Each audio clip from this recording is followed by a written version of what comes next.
Okay, microphone's on. A teen girl's body is found in the trunk of a car tied to a rising music artist. Now, more God. details continue to emerge on the connection between the two. But are all the dots leading to an arrest? We're Yeah. breaking down the latest on where the investigation.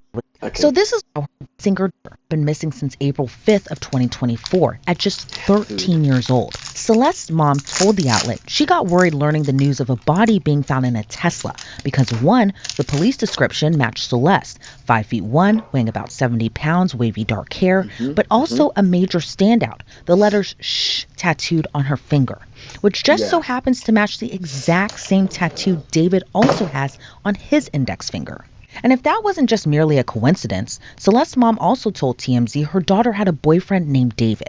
Now, eagle-eyed fans went to David's music also hoping for some kind of clues or possible ties. In one of his leaked songs, David sings about professing his love to someone named Celeste. The verses include, "Oh Celeste, the girl with my name tattooed on her chest. Smell her on my clothes like cigarettes. I hear her voice each time I take a breath. I'm obsessed." The other verse includes, "Oh Celeste, afraid you'll only love me when undressed. But you look so damn gorgeous in that dress. Missing you so much makes me depressed. But I digress because." Now, the song was reportedly titled Celeste Demo Unfin. It's interesting, though, the timing. The song was leaked in December of 2023, months before Celeste was reported missing. But if the Celeste being sung about is the same Celeste who was found murdered, that means a then 18-year-old David was singing about a 13-year-old Celeste. David's creative visuals have also faced new scrutiny. According to a report by News Nation, the singer allegedly had a casket on stage while he was performing. And in the music video for his song One More Dance, it features a body being dragged and put into a trunk. And in that video, David played both the victim and the killer. But was it all for the artistry or a dark look into his mind? It all depends on how you look at it. But the video also was released back in February, 7 months before the discovery of Celeste's body. His hit song Romantic Homicide has also faced new questions, too, for its bloody and violent visuals. But surprisingly, the song has been skyrocketing in streams in light of the investigation. Again, just a coincidence, or is there more to it?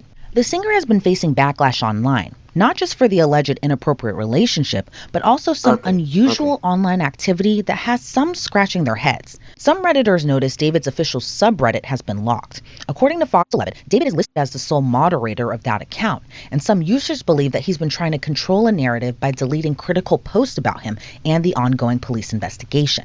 This all came after someone who claimed to be a moderator on David's Discord server and Twitch channel claimed that they didn't know about Celeste, nor were they aware of her age or that she was missing. The admin reportedly thought she was 18 or 19. Then you have the photo that surfaced to TMZ of David in Lake Elsinore, where Celeste is from. Detectives seemingly took all of that information in, because soon after, LAPD officers searched a home where the Tesla was reported abandoned. According to ABC, officers spent hours at that home in the Hollywood Hills, where they ultimately seized evidence, including a computer. Now, the house where detectives searched was reportedly rented by a man named Josh Marshall, who just so happens to be David's manager. Detectives were looking for any kind of trace evidence, including blood. The home was reportedly a $20,000 a month rental. And according to new reports, David and his manager abruptly broke their lease just days after police raided the property. In light of no arrests or charges made at this time, David's career is already taking a huge hit. His music label put a halt on his upcoming album release and music promotions. He canceled his world tour and remaining leg of his U.S. tour. And brands including Hollister and Crocs dropped the singer from their marketing campaign. But we could learn more, as investigators are likely anxiously awaiting the medical examiner's findings on Celeste's autopsy, which could reveal a whole lot more and finally start to lead to answers for several unanswered questions. I'm joined now by retired homicide detective Dr. Ken Lang. Ken, thank you so much for being here today. You know, a lot of people have been following this case, but what's your reaction? You have a young teenager found dismembered in the trunk of a singer's Tesla. But I'm curious, we're weeks now into the investigation, no arrests, no charges. How do you think detectives are working the case now at this point? This is what Ivy League universities you can get into with a 3.6 GPA. So right now, detectives are working this case as a fact-finding case. If you've noticed, the medical examiner has not yet ruled on the cause or the manner of death in this case. And so in this stage of the investigation, we call this a medico-legal investigation, where investigators, the criminalist, the medical examiner are all working together. They're bringing in the facts that they're seeing.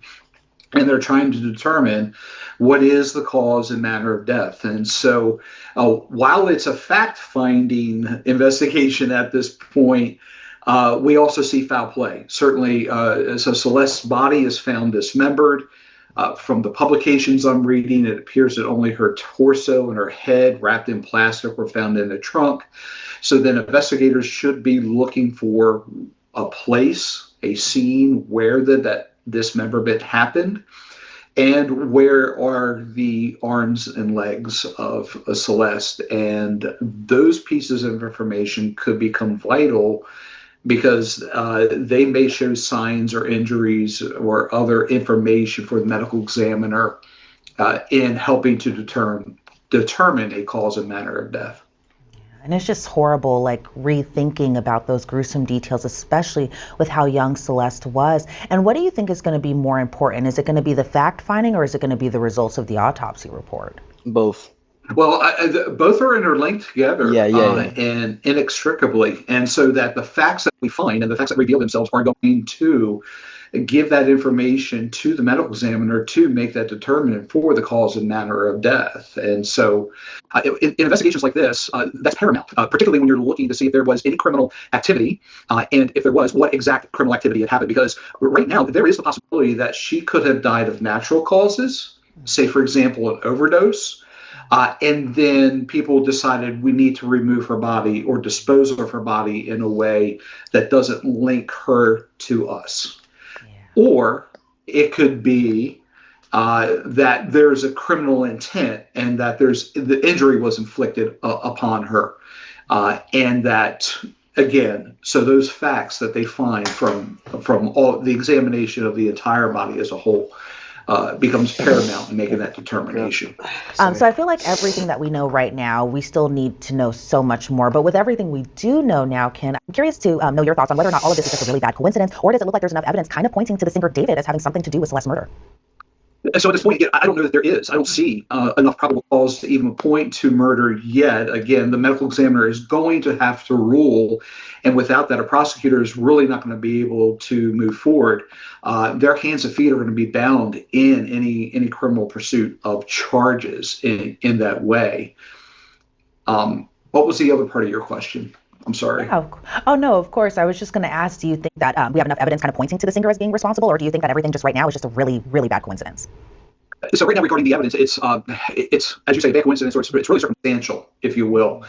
There's no direct evidence to show that David did anything to cause the death of Celeste and then to dismember and dispose of the body. Yeah, guys, other than we have her body in the back of his Tesla, looking at and so it's I can dismembered. Show the world. But we don't even have proof to say that he did that per se, and not somebody else that he might be associated with.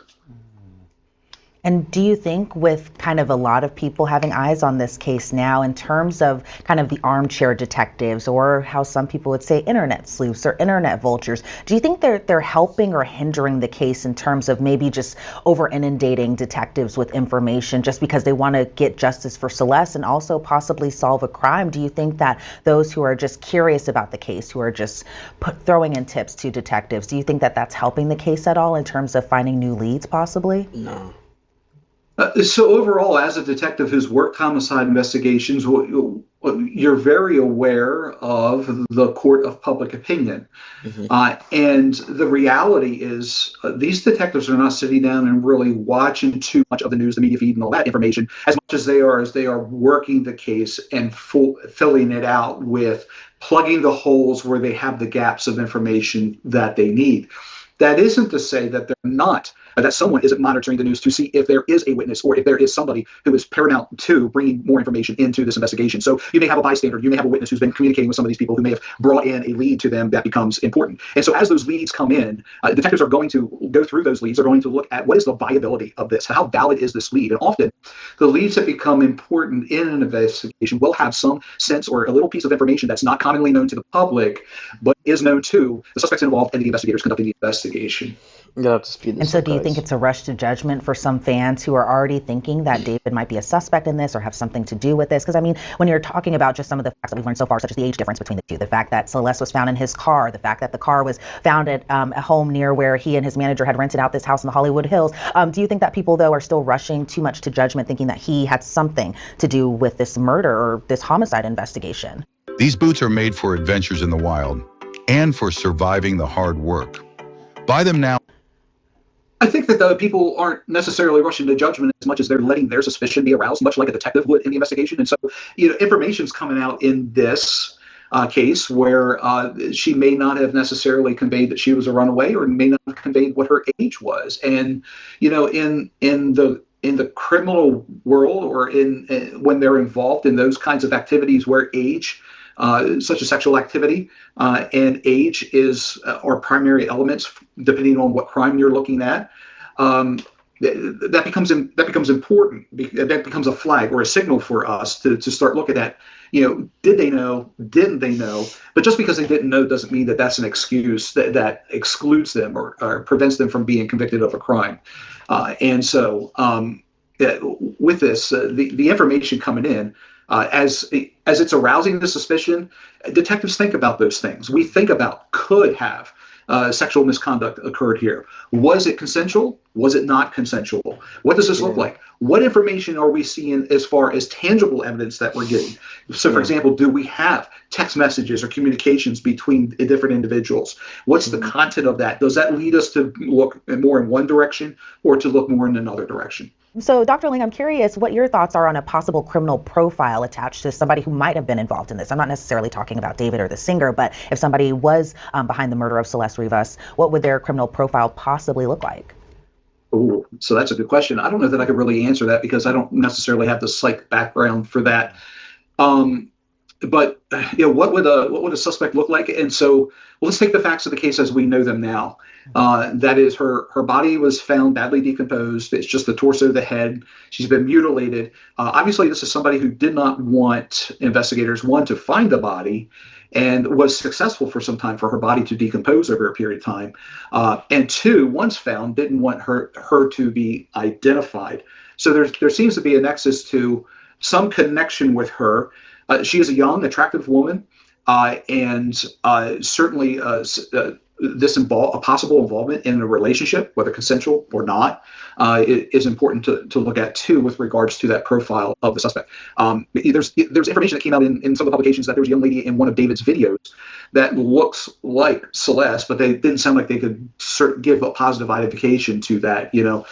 Is there some attraction there with that? And so certainly you start looking at the possibility of, could this have been a meeting by chance? She runs away from home, meets him, and then runs away to be with him because of some romantic relationship, and then it goes bad. Something happens, something goes awry, and then she meets a demise. And it's just horrible, the circumstances overall, because again, Celeste was so young. She had her whole life ahead of her, and then this happens to her, and I'm hoping that she and her family get justice at some point. My final question to you, Dr. Lang, is how long do you think it'll be before an arrest is finally made, if an arrest is finally made? At the top of the show, we were talking about the importance of the medical examiner and what those findings are going to be.